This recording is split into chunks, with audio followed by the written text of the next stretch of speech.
produce THC. Hemp has the enzyme to produce CBD. Marijuana produces almost no CBD. Hemp produces a little bit of THC because that CBDA synthase is a little bit leaky for THC. So it's a simple trait, and the heterozygotes produce intermediate levels of CBD and THC, about a 1-to-1 ratio. So it's an additive trait. And we now have genetic markers that we can identify. Homozygous THC producing plants, marijuana, from the heterozygotes from homozygous CBD producing plants, which are hemp. So we can consider there are 5 market classes of cannabis sativa. There's marijuana, high THC type. When we switch to hemp, there are types that flower late and grow very tall, optimized for fiber production. And we use that fiber for textiles or for rope, or now for light, strong biocomposites. That is hemp fiber embedded in a resin in a panel or in other types of compressed non-woven panels. And you may hear about hempcrete. So the stem of hemp has the high quality long fibers on the outside. Those are the bast fibers, similar to flax or kanaf. The inner woody part is called the hurd. We use those two, the fiber and the hurd, for different things. The hurd can be used for animal bedding or for other absorbents, or for hempcrete, which is a wall filler used in construction now. So the second market class would be to grow tall types that flower earlier, that can be harvested both for grain or for fiber. And the fourth market class is for grain only.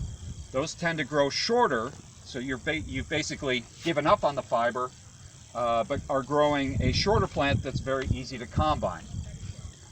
So the grain has some advantages. It is gluten-free. I'm sorry, Mark, but it's true. It's gluten-free. Soy-free.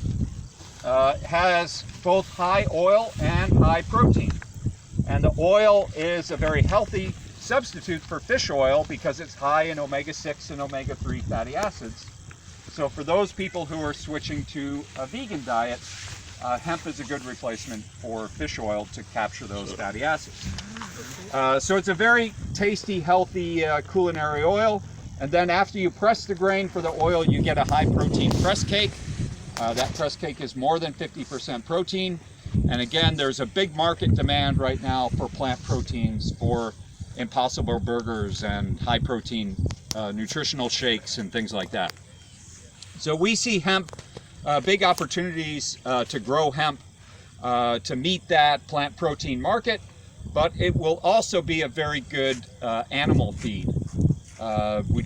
We need to work through the process of getting approval to use hemp as a feed additive for animals, and we're starting with beef on that.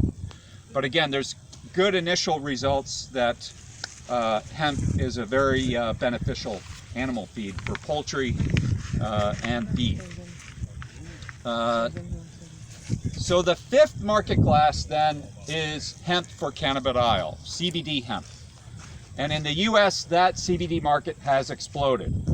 So each year over the last 3 years, the cultivation of hemp has tripled in acreage.